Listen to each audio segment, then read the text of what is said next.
Today I want to share with you another vintage firearm from my collection. I think you're going to like it. Stay tuned.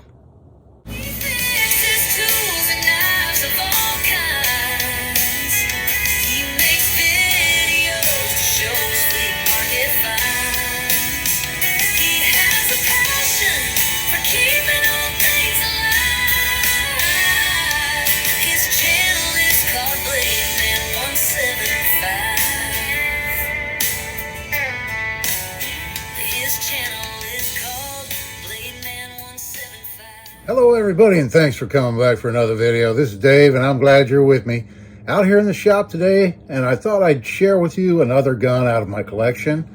And this one's pretty cool. I think you're gonna like it. Before we get into that, I want to say real quick, I watch videos. I don't have time to watch a lot of videos, but there are some that I watch, and I'd love to give a shout out to all of you, but I'm sure if I tried, I'm gonna miss one or two. Right off the top of my head, Cawthon Cutlery, Stan's Cutlery Universe, the list goes on and on and on. And I might not always comment on your videos, but when I watch them, I always hit that like button. So just wanted to give you guys a shout out. I appreciate all your content, and you're great YouTubers. So thanks for what you're doing.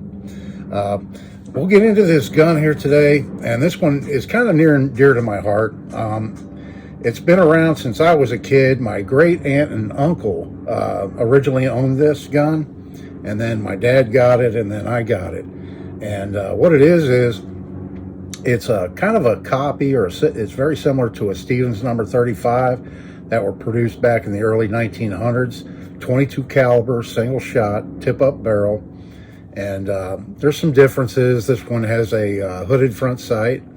This one was imported by, it's marked High Hunter. It was actually made in West Germany by possibly Rome or one other company that made it.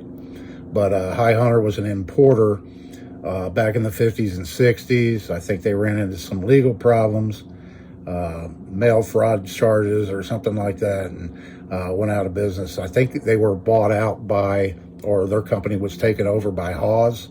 So there's a lot of examples just like this that are stamped Hawes. This particular one is stamped High Hunter Incorporated Firearms Manufacturing Company, Hollywood, California, made in West Germany.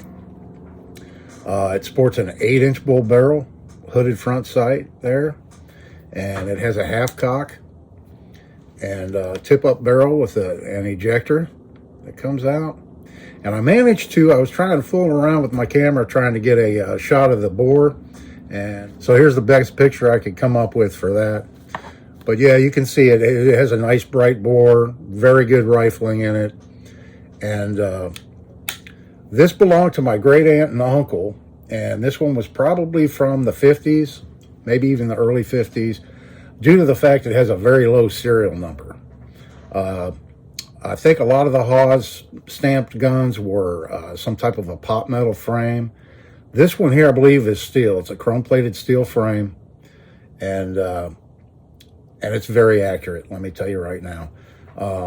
Quick story, I had a friend I used to do friendly competitions with, and we had a range with 25, 50, 100, and 150 yard targets. And one day went out there and I brought this gun, and he had a Thompson Center Contender with a 22 long rifle barrel for it.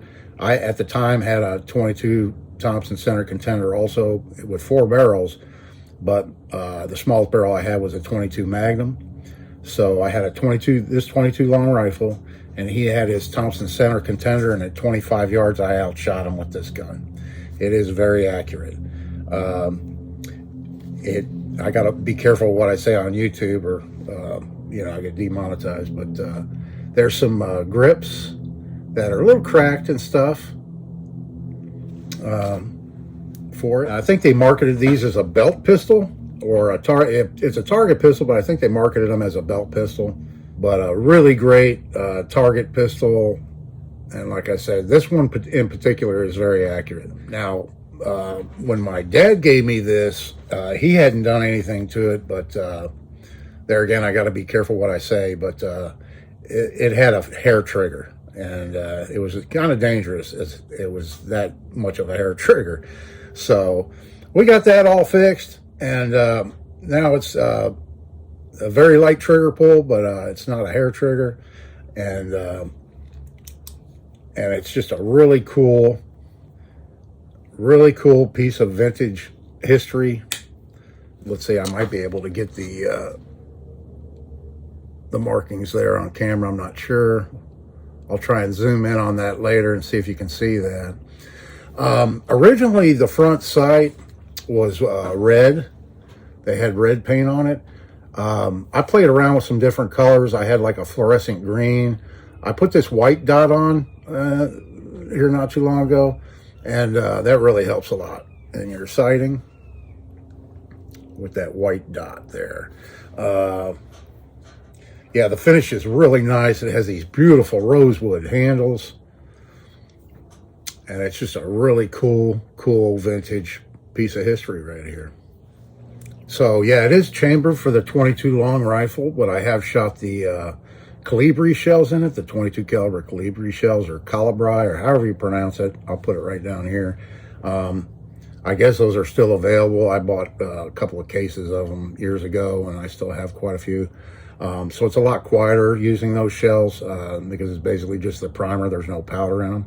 So it has about the same decibels as an air rifle when you shoot that. And it shoots those just fine. So if you're concerned about noise where you're shooting and stuff, those shells work fine in a gun like this.